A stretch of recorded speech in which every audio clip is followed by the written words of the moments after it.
قرآن کو ہمیشہ ہمیشہ پڑھتے رہ جائیں. یسرنا القرآن ذکر فہل من مدکر. بار بار پڑھی جانے والی کتاب کون سا ہے؟ قرآن ہے. یہ کتنے بھی مرتبہ پڑھو تم تھک نہیں جاؤ گے، اور بھی پڑھنے کا دل لگے گا. لیکن باقی دنیا کی کتاب ایک مرتبہ پڑھے گا، دو بار اس کو پڑھنے کا من نہیں لگے گا. اتنا بابرکت ہے اس قرآن کے اندر. ایسے بابرکت والا قرآن کو نظر اندازہ کر رکھا ہے اس قوم نے. اور ہم اسی طرح یعنی جس طرح یہ لوگ آپ سے عداوت کرتے ہیں، مضر لوگوں میں سے ہر نبی کے دشمن بناتے رہے ہیں، اور ہدایت کرنے کو اور مدد کرنے کو آپ کا رب کافی ہے. اور کافی لوگ یوں کہتے ہیں کہ ان پیغمبروں پر یہ قرآن دفتن وحدتن کیوں نہیں نازل کیا گیا؟ یہ تھوڑا تھوڑا کر کے نازل ہوا، ایک دم کیوں نازل نہیں ہو گیا؟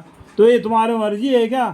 اللہ کی مرضی ہے، وہ جس طریقے سے چاہے گا کرے گا. اس میں تم یہ نہیں کر سکتے. اس طرح تدرجان اس لیے ہم نے نازل کیا ہے. دیکھو اس کے بعد میں اللہ تعالیٰ بولتے تھوڑا تھوڑا کر کے کس نے نازل کرے؟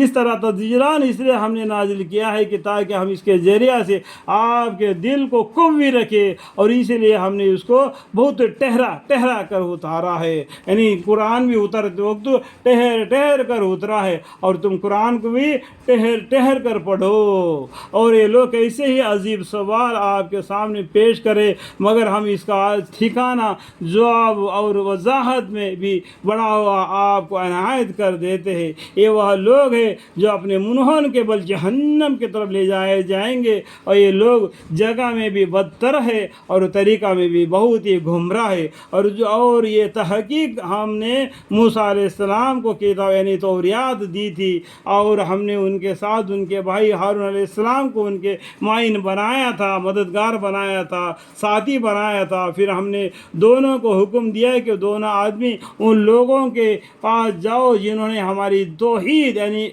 اللہ کو عبادت کرنا اس کے دلیل کو جھٹلایا ہے. سو ہم نے ان کو اپنے قہر سے بالکل ہی غارر کر دیا. اور قوم نوح علیہ السلام کو بھی ہم ہلاک کر چکے. قوم نوح علیہ السلام کی قوم جنہوں نے گمراہ مبتلا تھے ان سب کو غرق کر دیا. جو میکھے والی کشتی میں جو ایماندار بندے تھے، اللہ تعالیٰ نوح علیہ السلام کو ان کو بچا لیا. جب انہوں نے پیغمبر کو جھٹلایا تو ہم نے ان کو طوفان سے غرق کر دیا، اور ان کے واقعہ کو لوگوں کے عبرت کے لیے ایک نشان بنا دیا. دیکھو آپ دنیا والے دیکھیں گے پیچھے مڑ کر نوح علیہ السلام کی قوم نے کس طریقے سے حرکت کی، اللہ تعالیٰ نے کس طریقے سے ان کا نشان بنا دیا تمہارے لیے ہدایت کے لیے. اور بھی بہت سے پیغمبروں کے بھی. اور آخرت میں ہم نے ان ظالموں کے لیے دردناک سزا تیار کر رکھا ہے. قیامت کے دن ان کے لیے دردناک سزا بھی ہے. یہ دنیا کی سزا ہے. اور ہم نے عاد اور سمود اور اصحاب الراس اور ان کے پیچھے میں بہت سے امتوں کو ہلاک کر دیا. دیکھو بہت سے امتیں بول دیا.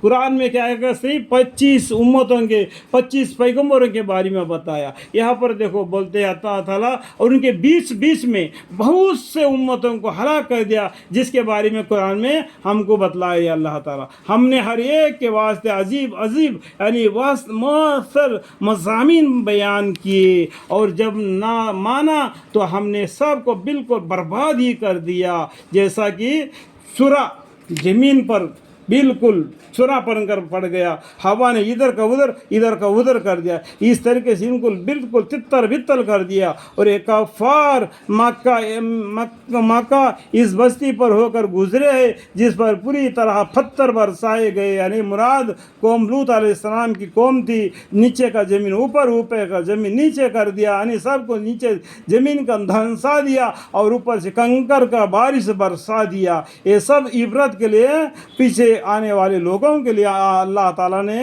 رکھ دیا. اس کو دیکھ کر عبرت حاصل کرے.